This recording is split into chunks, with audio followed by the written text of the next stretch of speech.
Hello दोस्तों, नमस्कार दोस्तों। आज की कहानी का शीर्षक है गर्लफ्रेंड का शादी करवाया अपने भाई के साथ। मैं और मेरे भाई पवन का खुद का कारोबार था। पवन बहुत ही सीधा और सज्जन व्यक्ति था, जबकि मैं गलत संगत में पड़कर इधर उधर पैसे बर्बाद करने वाला लड़का बन गया था। सारा कारोबार मेरे भाई पवन ने ही संभाल रखा था, जबकि मैं सिर्फ इधर उधर घूमता और दोस्तों पर पैसे लुटाता था। मुझको एक लड़की से प्यार भी हो गया था। उसका नाम रिया था। उससे मैं शादी करना चाहता था, पर जब मैंने रिया के घर वालों से अपनी शादी की बात कही तो रिया के पिताजी ने साफ साफ मना कर दिया था। हम तुम्हारे जैसे आवारा लड़के से अपनी बेटी की शादी नहीं करेंगे। पर मेरे और रिया के लिए एक दूसरे के बिना रह पाना नामुमकिन था। जब हम दोनों को अपनी शादी हो पाना मुश्किल लगा तो हम दोनों ने आपसी रजामंदी से एक योजना बनाई। हम दोनों भाइयों में काफी खुलापन था, लड़कियों को लेकर भी।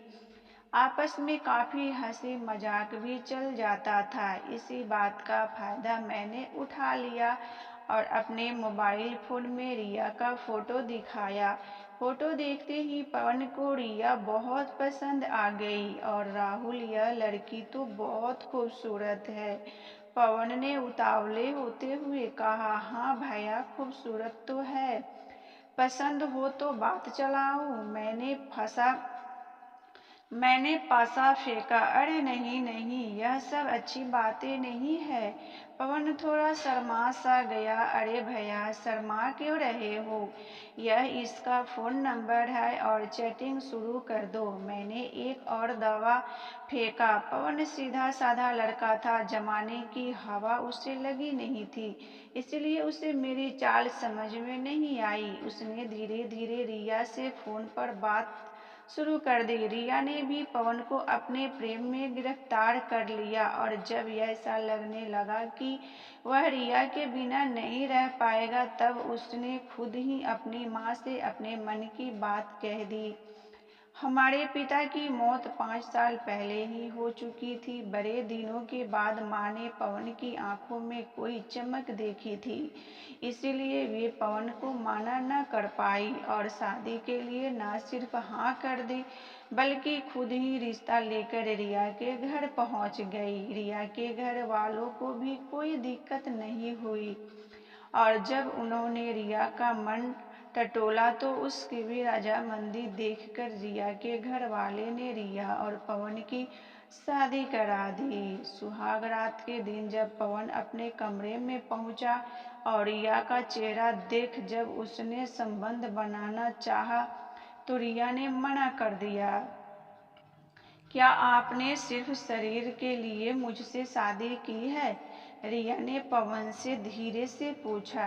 नई दुल्हन से पवन को ऐसे सवाल की उम्मीद नहीं थी, इसलिए वह एकदम सकबका सा रह गया। नहीं, लेकिन दोस्त कहते हैं कि पहली रात में यह सब जरूरी होता है। पवन ने शर्माते हुए कहा।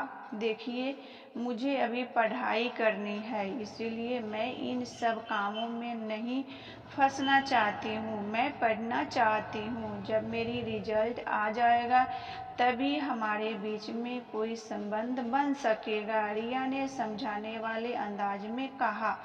पवन भोला था, वह रिया की बातों में आ गया और यही समझता रहा कि रिया पढ़ाई में बिजी है, इसलिए उसने फिर संबंध बनाने के लिए जबरदस्ती नहीं की। लेकिन पवन की क्या पता था कि मैं ही उसका साथ दुश्मनी कर रहा हूँ। अब हर रात को जब जब सब सो जाते, रिया मेरे पास आ जाती और हम खूब मौज मस्ती करते। एक रात को जब घर के सभी लोग गहरी नींद में थे, रिया चुपचाप उठी और बगल वाले कमरे में चली गई। उस कमरे में मैं सो रहा था। रिया मेरे बगल में आकर लेट गई और मेरे बालों में उंगलियां फिराने लगी।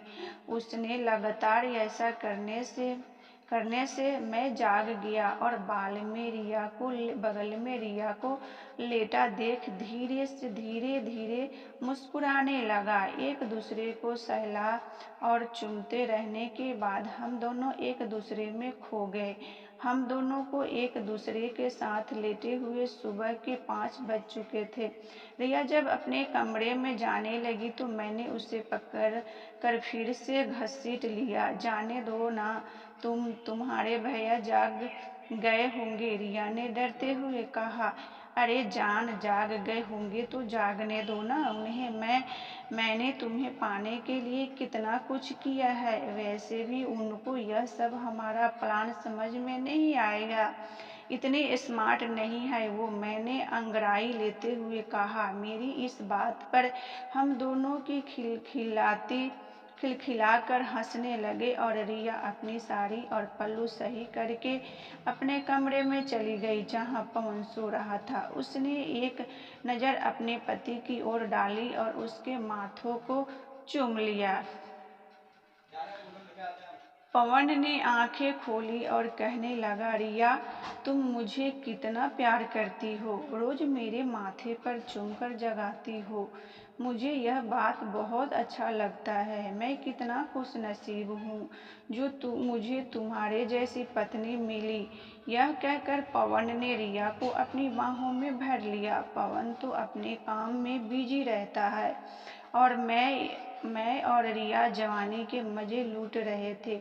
अब हम लोगों को किसी की परवाह नहीं थी। वैसे भी मेरे और रिया में भाभी देवर का रिश्ता था, इसीलिए माँ को भी शक नहीं हुआ। रिया कभी कभी डॉक्टर को दिखाने को कहती तो पवन यही कह देता कि आज दुकान पर बहुत काम है, तुम राहुल के साथ चली जाना। फिर क्या था, मैं और रिया घर से निकल जाते और किसी होटल में 3-4 घंटे मजे करके लौट आते। कोई ने कभी सोचा भी ना था कि एक प्रेमी जोड़ा अपने प्रेम को कायम रखने के लिए इस कदर गंदे खेल को अंजाम दे सकता है। पवन और रिया की शादी को 1 साल बीत चुका था, पर उसे अभी तक रिया के शरीर का सुख नहीं मिला था। जब पवन से ना रहा गया तो उसने शर्माते हुए यह बात अपनी माँ से बता दी। माँ को कुछ अजीब सा तो लगा, पर उन्होंने सोचा कि पढ़ने लिखने वाली लड़की है, अभी ये बच्चे के चक्कर में नहीं पड़ना चाहती। यह सोचकर उन्होंने उल्टे ही पवन को समझा दिया। एक दिन की बात है, पवन शाम को दुकान बंद करके घर लौट रहा था। वह कुछ सामान लेने के लिए एक दुकान की तरफ बढ़ा। तभी एक पान के गुमटी के पीछे से मेरी आवाज आती हुई सुनाई दी। मैं अपने दोस्तों के साथ मस्ती कर रहा था। पवन वहीं रुक कर मेरी बातें सुनने लगा। एक दोस्त मुझसे कह रहा था, अरे भाई राहुल, दिमाग हो तो तेरे जैसा, कैसे अपनी गर्लफ्रेंड को तुमने अपनी भाभी बना लिया और अब तो जब चाहे जितनी चाहे उतनी बार मौज ले सकता है। अरे यार अरे यार, मैं यह सब नहीं करना चाहता था, पर रिया का बाप मुझ जैसे आवारा लड़के से अपनी लड़की की शादी करना ही नहीं चाहता था। इसीलिए मुझे उसकी शादी अपने भैया से करवाने का ये नाटक करना पड़ा। लेकिन दोस्तों, रिया भी बड़ी चालाक निकली। उसने आज तक भैया को अपना शरीर छूने तक नहीं दिया, पर उसे क्या मालूम कि रिया के सीने पर मैं कई बार अपनी कलाकारी दिखा चुका हूँ और आगे भी दिखाता रहूंगा। इतना कहकर मैं जोर जोर से हंसने लगा। अपने खिलाफ इतना बड़ा धोखा होने की उम्मीद पवन को सपने में भी नहीं था, और जिस तरह से मैंने रिया के लिए गलत बातें कह रखी थी, उसने पवन का खून उबाल मारने लगा था। बेईमान, कमीने, धोखेबाज, भाई होकर तूने भाई को धोखा दिया। ऐसे चिल्लाते हुए पवन ने मुझको एक जोरदार तमाचा मार दिया। मैंने दोस्तों के सामने हुई इस बेइज्जती को मैं सहन नहीं कर पाया और मैंने भी पवन पर हाथ छोड़ दिया। हम दोनों भाई आपस में ही लात घूंसे चलाने लगे। मेरा खून गर्म तो था ही, और यह गर्मी तब शांत हुई जब मैंने एक टूटी बोतल अपने भाई पवन के सीने में उतार दी। दर्द से छटपटा पवन खून से नहा उठा था और कुछ देर में वह शांत हो गया। उसकी मौत हो चुकी थी। सामने भाई पवन की लाश देखकर मैं पहले तो घबराया, पर बाद में पुलिस की कार्रवाई और इस झमेले से बचने के लिए मैंने प्लान बनाया। मैं और मेरे दोस्तों ने पुलिस में यह बताया कि कोई लूटने के मकसद से पवन का खून कर गया है, और पर्स, मोबाइल फोन, घड़ी वगैरह भी हम लोगों ने ठिकाने लगा दिया।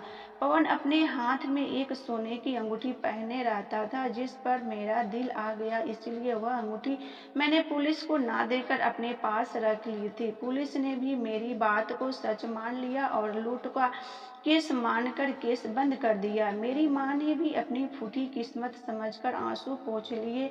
पवन के मरने के बाद माँ एकदम अकेली सी हो गई थी और वे रिया के कमरे में ही सोने लगी थी। माँ के रिया के साथ सोने से मेरे और रिया का बना बनाया खेल चौपट सा दिखने लगा, क्योंकि अब हम दोनों के जिसमें मानी जरूरतें पूरी नहीं करनी होती, आज़ादी नहीं मिल पा रही थी।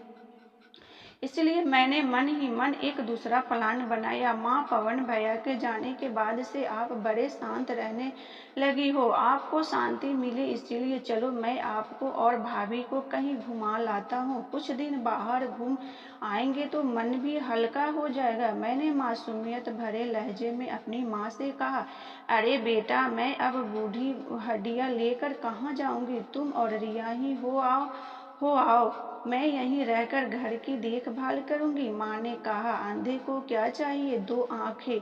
मैं और सीमा जो चाहते थे वही हमको मिल गया। फिर क्या क्या था, हम दोनों ने खूब रुपया पैसा इकट्ठा किया और निकल पड़े शांति की तलाश में। पहले तो शहर में जाकर हमने होटल में कमरा लिया और जी भरकर अपने जिस्म की प्यास बुझाई। इधर मेरे माँ घर में अकेली होने के चलते घर की साफ सफाई में लग गई। सफाई के दौरान उन्होंने मेरे कमरे की अलमारी में पवन की वह अंगूठी मिली जो मैं उसको मारने के बाद ले आया था।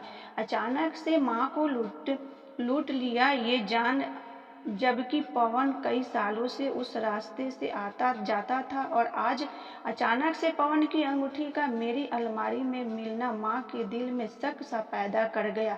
माँ ने कमरे को और खंगाला, पाया रिया की चुन्नी भी मेरे कमरे में मिली। माँ समझ गई कि क्या मामला है, लेकिन वह कर क्या सकते थे।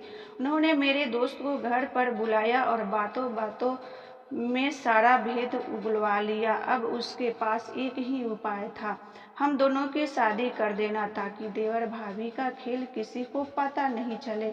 जब हम वापस आए तो माँ ने मुझसे पूछा तो मेरे होश उड़ गए। मैंने माँ के पैर पकड़ माफी मांगनी चाहिए तो माँ मुझसे दूर हट गई।